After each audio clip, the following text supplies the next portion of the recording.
Բարի երկու հարգելի հեռուստադիտող, եթերում Ռևոլյուցիան է։ Անցած շաբաթ կառավարությունը հավանության արժանացրեց փոփոխությունների մի փաթեթ, որը նախատեսում է այսպես կոչված հարկային համաներում տարբեր կատեգորիաների անձանց եւ կազմակերպությունների համար։ Իսկ ազգային ժողովն անցած շաբաթ ընդունեց բյուջեի մասին օրենքը, որը բոլոր կանխատեսումներով ոչ լավ ցուցանիշներ նախատեսող հաջորդ տարվա համար կանխատեսում է հարկային եկամուտների ավելի բարձր մակարդակ։ Ի վերջո, հատկապես նոր կառավարության ձևավորումից հետո մենք բոլորս գրեթե ամեն օր լսում ենք սֆերային տնտեսության դեմ պայքարի մասին եւ այսպես ինչ միջոցներով են կատարվելու այս ցուցանիշներն ու խոստումները, երբ տնտեսությունը գտնվում է ծանր վիճակում։ Այսօր մեր տաղավարում կզրուցենք Հայաստանի Հանրապետության պետական եկամուտների կոմիտեի նախագահ Վարդան Հարությունյանի հետ։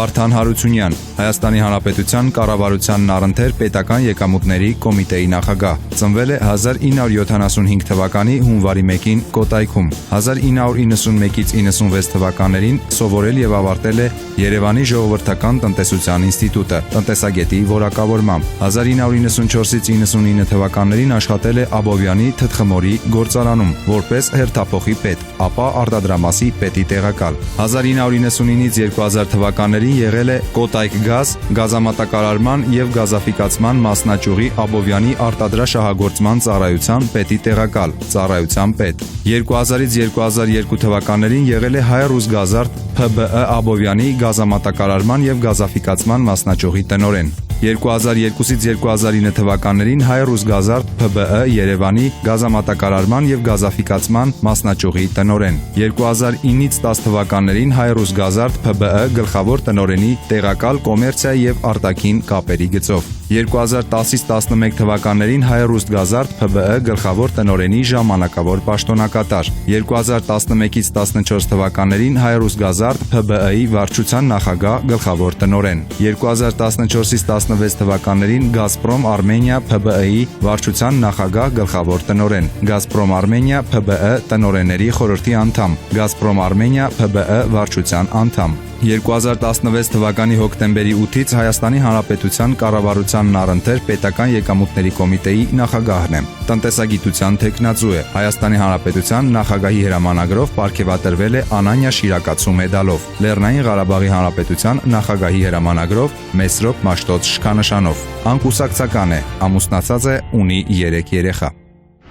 Բարի երկու պարոն Հարությունյան, շնորհակալ եմ մեր հրավերն ընդունելու համար, պատմական օր կարելի ասել, որովհետև հազվադեպ է լինում, որ ՊԵԿ ղեկավարը հարցազրույց է տալիս։ Այնուամենայնիվ սկսեմ ձեր նշանակումից հետո մի արտահայտությունից, հոկտեմբերից 8-ից նշանակումից հետո ձեր խոսքն եմ մեջ բերում։ Մի ամիս է ինչ ես բիզնեսի ներկայացուցիչ չեմ, 25 տարի եղել եմ շատ խոշոր բիզնեսի ներկայացուցիչ։ Լավ գիտեմ բիզնեսի ունեցած խնդիրները եւ այն խնդիրները, որոնք պետք է լուծել բիզնեսի համար, որպեսզի դաշտն ավելի բաց լինի։ Այնպես որ քայլեր կանենք, կտեսնեք։ Եվ այսպես փաստորեն բարիկադի հակառակ կողմում եք հայտնվել, խոշոր հարկատուից գլխավոր հարկահավաք։ Շնորհակալ եմ հրավերքի համար, ճիշտ է, այդ իմ խոսքերն են եւ ես համոզված եմ, որ այդ ամենը իրականություն եմ դարձնելու։ Այդ բարիկադը նախ եւ առաջ քանդել է պետք է բիզնեսի եւ հարկահավաքի միջև բարիկադ չլինի։ Երբ որ մենք կարողանանք հասնել են փոխհարաբերություններին, որտեղ որ այդ բարիկադը հաղթահարվել է, ինձ թվում է դա կլինի պատմական եւ կլինի այն պահը, երբ որ կարող ենք գիտակցորեն ասել, որ պայքարը ստվերի դեմ ստացվել է։ Դուք կառավարության նիստում ներկայացրեցիք մի քանի օրենքներից բաղկացած փաթեթը, որոնցով նախատեսվում է հարկային պարտավորությունների ազատում մի քանի կատեգորիա անձանց եւ կազմակերպությունների համար, համաներում, ինչպես ասվում է, կմանրամասնեք ում է վերաբերվելու այդ համաներումը, երբվանից եւ միջև երբ կուտակված հարկային պարտավորություններն է դա վերաբերվում, խնդրեմ։ Իհարկե, մեծ սիրով։ Նախ առաջինը մինչև 9 միլիոն շրջանառություն ունեցող եւ առանց վարձու աշխատողների գործունեություն իրականացնող ֆիզանձին ազատվում են հարկերից։ Դա նշանակում է, որ այսօրվա գրանցված 1575 ինքնազբաղ անձիկ այլևս հարկային բեր չեն գրելու։ Կներեք ինքնազբաղը դա որ ինչը նկատենք, եթե բացենք։ Կոշկակարները, մանր բիզնեսով զբաղվողները, այսինքն այն մարդիկ, որոնց շրջանառությունը տարեկան 9 միլիոն դրամից չի անցնում։ Դրա արդյունքում շուրջ 400 միլիոն դրամի չափ հարկեր են զիջվելու։ Երկրորդը մինչև 2012 թվականի դեկտեմբերի 31-ը եկամտարկ եւ պարտադիր սոցիալական ապահովագրության վճարների նվազագույն գումարների վճարման պարտավորություններ ունեցող անհատ ձեռնարկատերերին ազատելն էր այդ գումարների վճարումից։ Այս կետով ակնկալվում է, որ արտոնությունից կօգտվեն 4300 անհատ ձեռնարկատերեր։ Իսկ արտոնության հետևանքով այդ ձեռնարկատերերին զիջվող հարկի մեծությունը կլինի մինչև 800 միլիոն դրամ։ Երրորդ կետով մինչև 2016 թվականի սեպտեմբերի 30-ը ներառյալ 2 եւ ավելի գույք օտարած եւ ԱՀ-ի գծով հարկային պարտավորություն ունեցող ֆիզիկական անձանց ազատել տուժերից եւ տուգանքներից։ Համաներման այս բաղադրիչը նույնպես շատ կարևոր է մեզ համարում, քանի որ շատ քաղաքացիներ տեղյակ չլինելով օրենքից եւ 1 տարվա մեջ օտարելով 2 գույք ձևավորել էին հարկային պարտավորություններ։ Եվ եկամտային գնահատականը այս կետով կազմում է մոտ 500 միլիոն դրամ մեր գնահատականներով։ Կարող եմ ասել, որ շատ կարևոր կետ եմ համարում ես հարկային մարմիններին ճշտված հարկային հաշվետվություններ ներկայացվող հարկ վճարողներին ազատելը ճշտկրտման արդյունքում տուժերի վճարումից։ Սա ինչ է նշանակում։ Նշանակում է, որ այն մարդիկ, որոնք հարկային մարմիններին հաշվետվությունները չեն ներկայացրել կամ սխալ են ներկայացրել, այժմ ներկայացնելու դեպքում տուժ-տուգանքից ազատվելու են։ Կճշգրտվի ուղղակի։ Այո։ Ներկայումս դժվար է կոնկրետ ասել, թե ինչքան գումար կառաջանա այս ճշգրտման արդյունքում, բայց ես կարող եմ ասել, որ 2012 թվականին նման դեպք էլի գրանցվել է, այսինքն հարկային մարմինները նման նամաներում նույնպես կիրառել են եւ այդ արդյունքում 8 միլիարդ ճշտված հարկ է վճարվել բյուջե, որի արդյունքում զիջվել է 4.3 միլիարդ տուժ եւ տուգանք։ Ինչքան կլինի այս տարի, ժամանակը ցույց կտա, լրացուցիչ կտեղեկացնեմ ձեզ։ Հաջորդ նախագծով առաջարկվում էր փաստացի գործողություն չիրականացվող գույք եւ հարկային պարտավորություններ չունեցող հարկ վճարողներին պարզեցված ընթացակարգով լուծարվելու հնարավորություն ընձեռնել։ Դա այն է, որ նաև ասվում է, կարծիքներ են հնչել նաև սփյուռքահայ գործարարների կողմից, որ Հայաստանում ընկերություն բացելը շատ ավելի հեշտ է, քան ընկերություն փակելը ու բավական ծախսատար process է։ Դա նկատի ունեք։ Այսինքն հեշտացվելու է։ Այո, հեշտացվելու է եւ լուծարման ընթացակարգը պարզեցվելու է։ Այսօր կան նման 5270 հարկ վճարողներ, որոնց պարտավորությունները համեմատական առումով քիչ են, ընդամենը 13.1 միլիոն դրամ, բայց գործառույթն է հեշտացվում եւ կարելի է հեշտ մաքրել այդ դաշտը հարկ չվճարող եւ գրանցված ձեռնարկություններից։ Նաեւ նախատեսվում էր հսկիչ դրամարկղային մեքենաների ներդրման վերջնաժամկետը 2017 թվականի հունվարի 1-ը փոխարինել 2018 թվականի հունվարի 1-ով։ Այս կետով թեև մենք կարևորում ենք նոր սերնդի իսկիչ դրամարկղային մեքենաների համատարած կիրառումը, այդուհանդերձ հաշվի առնելով այն, որ փոքր եւ միջին ձեռնարկատիրության սուբյեկտները դժվարություն ունեն ձեռքբերման առումով, մենք խնդրել ենք կառավարությանը եւ կառավարությունը հավանություն է տվել, որ 1 տարի երկարացնի կիրառումը։ Եվ վերջինը դա վերաբերվում է ակցիզային դրոշմանիշներին էլեկտրոնային եղանակով տրամադրելու ընթացակարգին, որ այլևս կարիք չի լինելու, հա, գնալ։ Չէ, ասեմ ստեղ ինչն էր խնդիրը, ակցիային դրոշմանիշները ալկոհոլային խմիչքների վրա հիմա էլ են փակցվում, բայց դրանք էլեկտրոնային ակցիզային դրոշմանիշներ չեն, ոչ ալկոհոլային խմիչքների վրա էլեկտրոնային է այժմ։ Մենք ուզում ենք, որ 1 տարի շուտ 2018 թվականի հարկային նոր օրենսգրքում նախատեսված էր սա, բայց 1 տարի շուտ կիրառման մեջ տնենք, որի արդյունքում հենց այն հարցն է, որ ստվերը ինչքան հնարավոր է շուտ կրճատենք։ Այս դաշտում ես տեսնում եմ, որ ստվեր կա ալկոհոլային խմիչքների վաճառքի դաշտում ես զգում եմ այդ բացը եւ փորձել ենք ինչքան հնարավոր է շուտ անդրադառնալ այդ խնդրին։ Ընդհանուր առմամբ օրենսդրական նախաձեռնության փաթեթից օգտվելու հնարավորություն է ունենալու շուրջ 15000 հարկատու։ Եվ ելի նախնական գնահատմամբ հարկերի զիջվող մեծությունը կազմի մոտ 6 միլիարդ դրամ։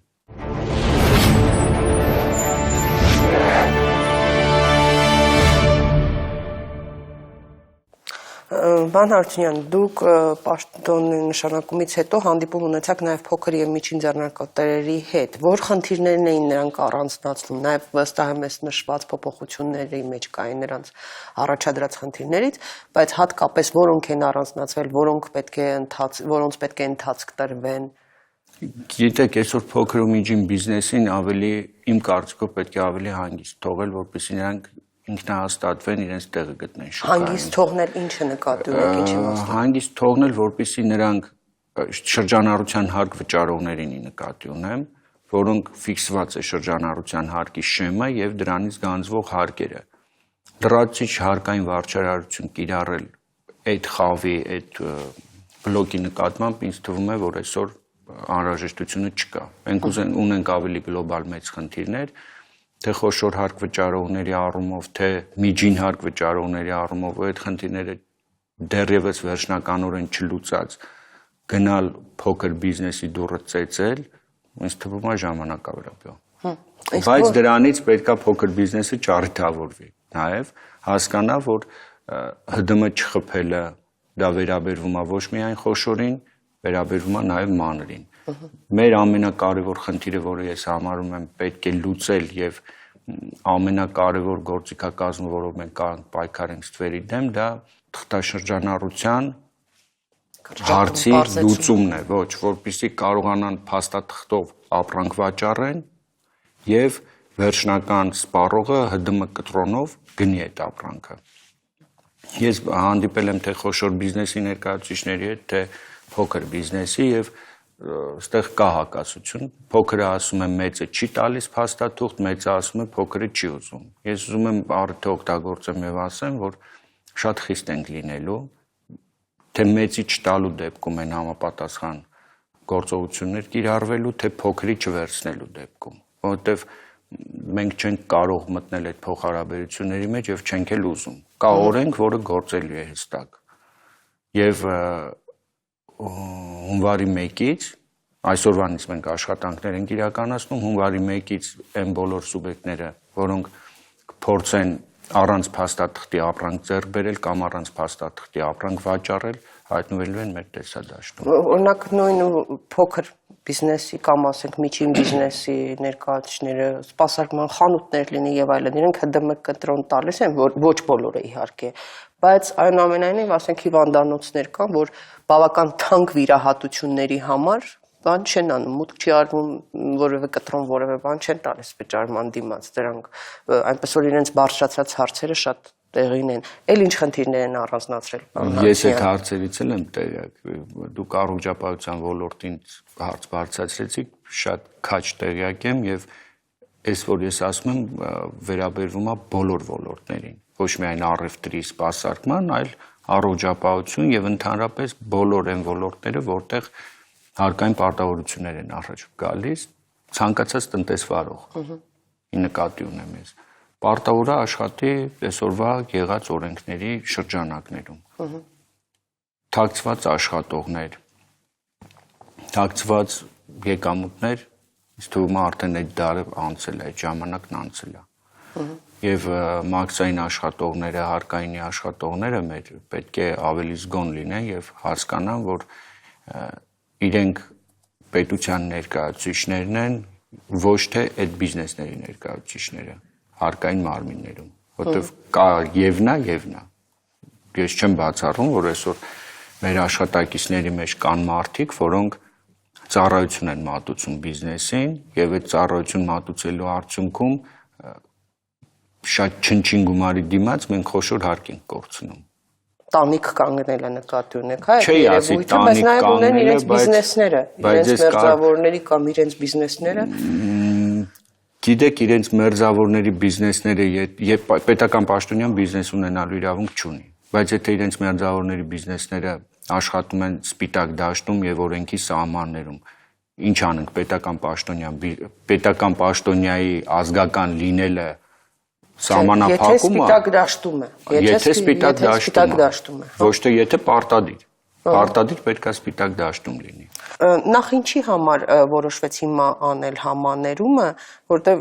երկար տարիներ խոսվում էր, բայց դա չէր արվում։ Միգուցե ինչ-որ իմաստով էսպես են մեկնաբանում որոշ փորձագետներ, որ դա պայմանավորված էր նաև ապրիլին տեղի ունենալիք խորհրդանական ընտրություններով, որ այսպիսով կառավարությունը փորձում է քաղաքական դիվիդենդներ, հա, ինչ-որ իմաստով նախընտրական դիվիդենդներ ստանալ։ Կա այդպիսի բան, թե ասենք իսկապես, ասենք այդ ձեռնարկատերերի հետ հանդիպումների արդյունքում է այդ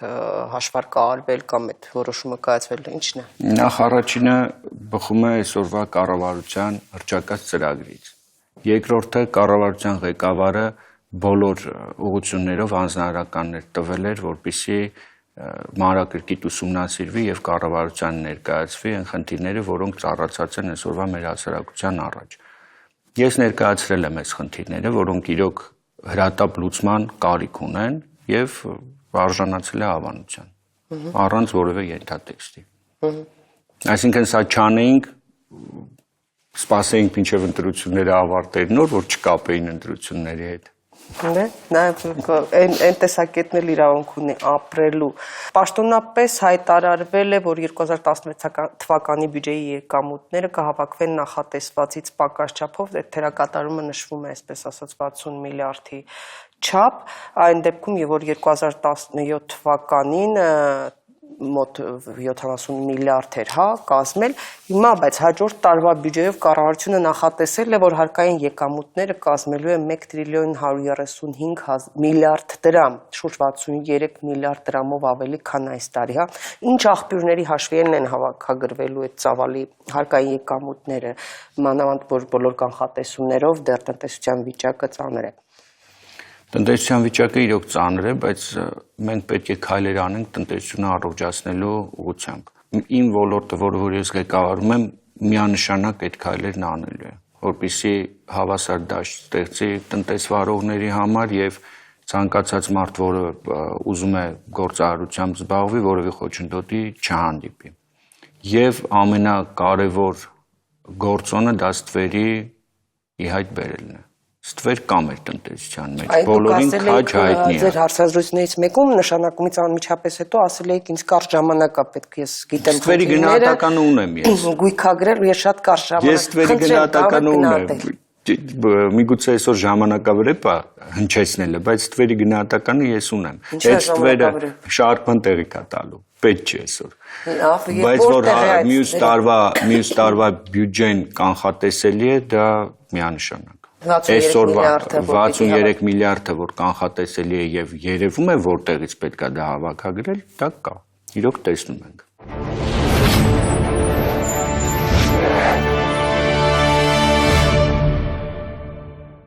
Ոչ միայն գեղեցիկ, այլև մեր ականջին բոլորիս շատ հաճելի է հնչում, հա, երբ որ ասվում է, որ ստվերում գործող տնտեսվարողները չեն ընդունվելու պետության հասարակության կողմից, որևէ մի պաշտոնյա հակառակը չի ասել եւ չի ասելու, բայց այնուամենայնիվ մի քիչ հարց է առաջանում։ Ի վերջո այդ ստվերն առաջանում է առաջին հերթին իշխանական հովանավորության արդյունքում, որպես բիզնեսի եւ քաղաքականության սերտաճման դրսեւորում։ Այդ դուք ինչպես եք սրա դեմն առնելու։ Ես ձեզ ասեմ, ստվերի դեմը պետք է առնենք բոլորս միասին։ Մենակ հարկային մարմինների բարեփոխմամբ ստվերի դեմը առնելը քիչ է։ Նույնիսկ կարող եմ ասել անհնար է, որովհետև եթե հասարակությունը չբարեփոխվի, հասարակությունը չհասկանա, որ ստվերի դաշտ բերելը, սպիտակ դաշտ բերելը իր շահերից է բխում, այսինքն կա երկու, բերեք տարանջատենք սկզբից։ Այն մասը, որը որ ընկնում է հարկային կամ մաքսային, իմ ոլորտից ես խոսեմ, հարկային կամ մաքսային տեսուչի ձեռքը եւ օրենքի շրջանակներում արհեստական խոչընդոտներ ստեղծելով փորձում են մարդկանցից ինչ-որ մի բան պոկել, դա մի խնդիր է, եւ երկրորդ խնդիրը, երբ հենց գործարարն է փորձում հարկերից խուսափելու համար գումար տալ։ Սա քրեական հանցագործություն է, որովհետև թե կաշառք տվողը, թե կաշառք վերցնողը հավասար պատասխանատվություն է կրում։ Երկրորդի մասին խոսելուց ես ուզում եմ ասեմ, որ նաև ունենք մենք հասարակության աջակցության կարիքը։ Առաջինը մեր մաքրելունն է, մենք պետք է մեր շարքերը մաքրենք նման մարդկանցից, բայց երկրորդը մենակ մեր մաքրելով չի լուծվի այդ խնդիրը։ Պետք է նաև բիզնեսմենը, հասարակությունը հասկանա, որ չի կարելի նման ճանապարհով հարկերը թաքցնել պետությունից։ Եթե կարողանանք համատեղ այս հարցը լուծել, ինձ թվում է ավելի շուտ եւ ավելի տեսանելի հաջողություն կունենանք։ Ինչպես է բիզնեսը արձագանքում այդ փոփոխություններին, որ նախաձեռնել եք, հա, որտեղ նույնիսկ միջին կամ փոքր բիզնեսի ներկայացուցիչ չես կարող մեղադրել, երբ որ շարքային հարկահավաքը, հարկային աշխատակիցը մի քանի $100,000 հասնող մեքենայով գնում է ու պահանջում է այդ փոքր խանութի, ասենք, տիրոջից պահանջում է այսքան հարկեր վճարել, հա, այսա ոնց եք վերացնելու, որտեվ ոնց են արձագանքում այդ հարկ վճարել բերեք հասկանանք, վճարել այն հարկը, որը առաջացել է գործունեության արդյունքից, թե ապօրինի ինչ-որ բան է պահանջում։ Դա տարբեր բաներ են, հենց նոր հնչեցրեց։ Եթե գնում է ապօրինություն է պահանջում, դա իրոք պետք է պատժել, եթե գնում է հարկն է պահանջում, իր գործառույթն է իրականացնում։ Շատ վատ է, շատ արատավոր է, երբ որ հարկայինի աշխատողը $100,000 մեքենայով գնում է հարկ հավաքելու։ Դրա դեմն էլ է պետք առնել, որովհետև եթե մարդը եկել է ծառայելու երկրին եւ աշխատում է հարկային տեսությունում, չինովնիկ է աշխատում, պետք է հասկանա, որ ինքը հարուստ լինելու տարբերակ չունի ուղղակի։ Որտեւ այն աշխատավարձը, որը որ տրվում է պետության կողմից, իրան հարստանալու հնարավորություն չի տալիս։ Ես բազմաթիվ անգամ որը պետք է լինի, որտեղ կառավարության ծրագրում նշված է, որ 6 ամսյա ժամկետում պետք է գործուն մեխանիզմներ ներդրվեն մաքսային ծառայողի կերպարի վերափոխման համար, բայց աշխատավարձերի բարձրացում կարծես թե չի նախատեսվում։ Աշխատավարձների բարձրացում ուրիշ մոտիվացիա մենք չունենք այսօր։ Պետք է մենք հասնենք բյուջեի մուտքերի ավելացման եւ դրա արդյունքում առաջիններից մեկը, որտեղ ես ակնկալում եմ աշխատավարձի փոփոխություն, դա հարկային մաքսային մարմիններն են։ Առանց աշխատավարձի բարձրացման երկրորդ մոտիվացիան չի կարող լինել։ Իսկ եթե ես հայտարարել եմ նաև մեր կոլեկտիվում, ովքեր ուզում են հարուստ ապրեն, թող բիզնեսով զբաղվեն։ Կարող են դուրս գալ աշխատանքից եւ զբաղվեն բիզնեսով, իրենց բիզնեսը ստեղծեն եւ ունենան հարուստ ապրելու հնարավորություն։ Չինովնիկը հարուստ չի կարա լինի։ Ոչ մի չկա երկիր, որտեղ չինովնիկը հարուստ է։ Մեջբերում եմ ձեր խոսքը, որ պետական եկամուտների կոմիտեն իմ մարդկանցով եմ համալրում եմ պրոֆեսիոնալ մարդկանցով եւ ելի են կատարվելու փոփոխություններ այն մարդիկ, ովքեր իմ կողմից դրված խնդիրները չեն կարողանալու իրականացնել, միանշանակ չեն լինի իմ թիմի անդամ, հա, ինչ է դա նշանակում իմ մարդկանցով, ինչպես է որոշվում այդ մարդկանց պատկանելությունը կամ գնահատման այդ ձևաչափը։ Ես քիչ առաջ հնչեցրեցի, իմ մարդիկ են, որոնք պատրաստ են այսօր ծառայել երկրին եւ չփորձել օգտագործելով իրենց դիրքը պետական պաշտոնը հարստանալ։ Եթե կան այդպես մարդ, իմ կողքին կան նման մարդիկ, որոնք պատրաստ են լինել հարկային մարմնում եւ անկաշառ աշխատել։ Այդ ձեր այդ հայտարարությունից հետո, որ ովքեր որ ուզում են շատ հարուստ լինել, շատ հարստանալ, խնդրեմ գնացեք բիզնեսով զբաղվեք։ Քանի հոգի արձագանքեց։ Կոլեկտիվում առայժմ ոչ մեկ։ Բայց մի քանիսը ազատվել են աշխատանքից, այս ամսվա առաջադրանքը չկատարելու հետ կապված որոշ հարկային տեսության պետեր եւ որոշ աշխատակիցներ ազատվել են։ Այդ ազատումները լինելու են ամեն ամիս։ Չէին ուզում հարուստ լինել այդ ձեր նշած ճանապարհով։ Պարոն Հարությունյան, մաքսային ծառայությանը մոտ կանգնած աղբյուրներից նշել էին, որ դուք 2 շաբաթ եք տվել այսպես կոչված կարգոներին իրենց գործունեությունը դադարեցնելու համար, խոսքային տրանսպորտային ընկերությունների մասին է, որոնք ներկրումներով սպառող փոքր ու միջին տնտեսվարողների ապրանքները արտերկրից տեղափոխում են Հայաստան, այդ մուտ սխեմաներ կային, որոնք գործում էին այդ մաքսազերծման ընթացքում եւ այլն։ Խնդրեմ, ասեք, ինչ հրաման եք տվել եւ կարգոների հետ կապված ինչպես է կանոնակարգել։ Նայեք, ձեզ սենց ասեմ, կարգոները պետք է զբաղվեն իրենց գործով, այսինքն ապրանք տեղափոխելով, մաքսազերծման հետ իրենք որևէ առնչություն իրավունք չունեն ունենալ։ Եվ այս արդյունքում, դրա արդյունքում կարող եմ ասել, որ 1 ամսվա ընթացքում արդեն գրանցվել է 150 անհատ ձեռնարկատեր, տեղափոխող ընկեր։ Ոչ, այսինքն այն մարդկանց ապրանքը, որոնք բերում էին ձեր ասած կարգոները եւ կատարվում էր մաքսազերծում իրենց կողմից, Բրոկերները։ Չէ, բրոկերները չէ։ Մաքսազերծումը կատարվում էր տրանսպորտային կամպանիայի կողմից, կարգոյի կողմից, այսինքն տեղափոխող կամպանիայի ընկերության կողմից։ Իսկ հիմա արդեն ունենք 150 անհատ ձեռնարկատեր, որոնք գրանցվել են եւ իրենց ապրանքները իրանք են մաքսազերծում։ Հեշտացված ընթացակարգով շատ հանգիստ իրենք մաքսազերծում են եւ տանում իրենց վաճառքը կազմակերպում։ Այսինքն ինչ է լինում, հիմա դրանք մասամբ վերանում են։ Չեն վերանում, ուղղակի իրենք իրենց գործառույթը պետք է իրականացնեն։ Իրենք իրավունք չունեն ուրիշի փոխարեն ապրանք մաքսազերծելու։ Այդքան բան։ Դա է վերացել։ Մաքսավորի ներկայությունը սահմանային անցակետերում պետք է նվազեցվի կառավարության ղեկավարի վարչապետի հրահանգը դեր նաև տոներին ընդառաջ կբացեք, այսինքն հասարակությունը հասկանա մանավանդ սա մանր առևտրով զբաղվող անհատներին էր նաև հետաքրքրում։ Ձեզ ասեմ, որ այսօր մաքսակետերում ոչ միայն մաքսավորն է, մաքսակետերում կան մի քանի գերատեսչությունների ներկայացուցիչներ, այո, եւ բոլորի աչքին մաքսավորն է մենակ երևում։ Մենք մեկ կանգառ, մեկ պատուհան գաղափարը, որը որ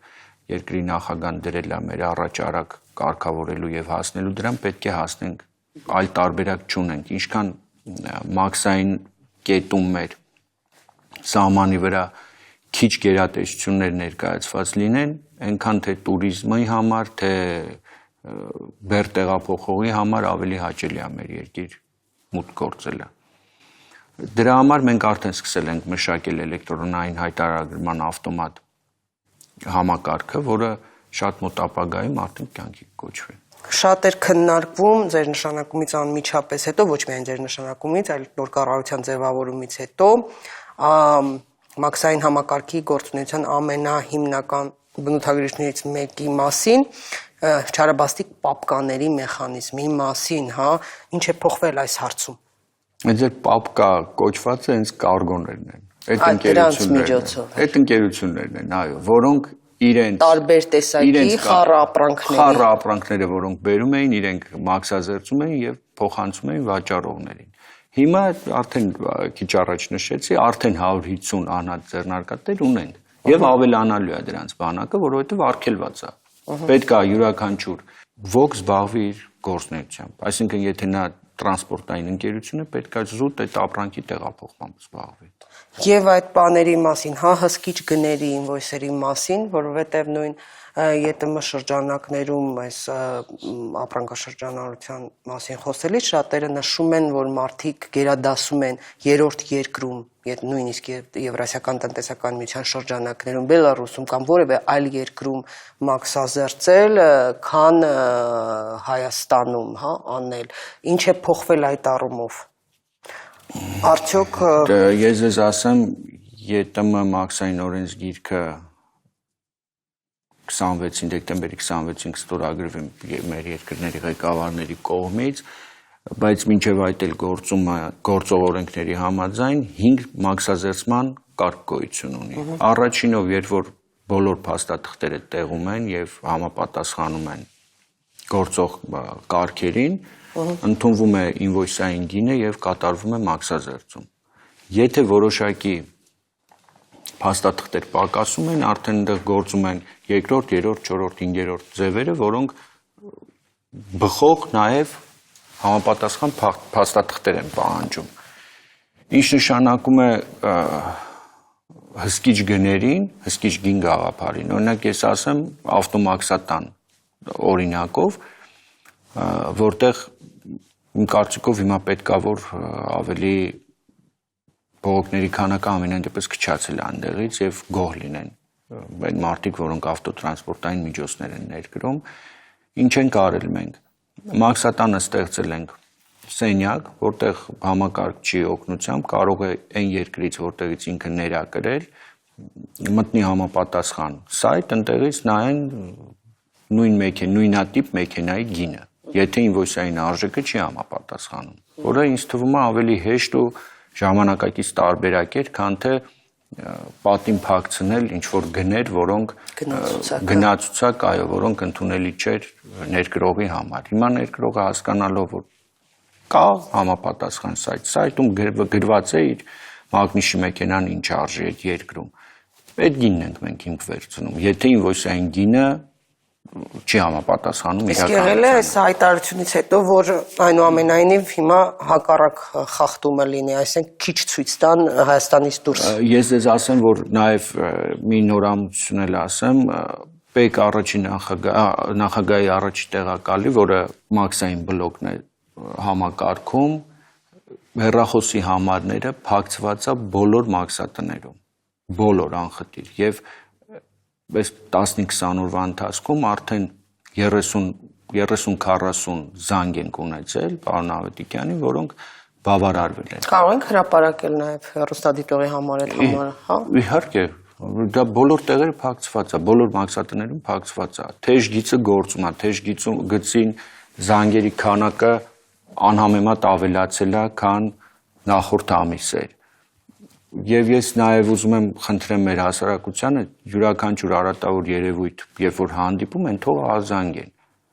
Համակարգը մեծ է եւ այդ թերությունները բացահայտելու համար նաև հասարակության աջակցությունն է ինձ պետք։ Այսօր ունենք այդ աջակցությունը, որոշակի աջակցություն ունենք եւ խորացնելով մենք արմատախիլ կանենք նաև այս երևույթները։ Եվ վերջին հարցը մաքսակետերում ինչպես է լինելու տոնորերին աշխատանքը, ինչպես է կանոնակարգվելու սա էլ, հա, որտեվ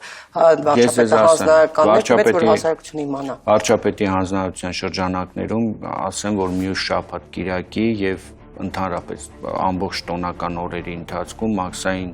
մեր կետերը աշխատելու են, բանկի մասնաճյուղերը աշխատելու են։ Միայն ոչ աշխատանքային կլինի 1-2-ը։ 3-ից սկսած էլի կսկսեն աշխատել եւ շաբաթ կիրակին մինչեւ դեկտեմբեր։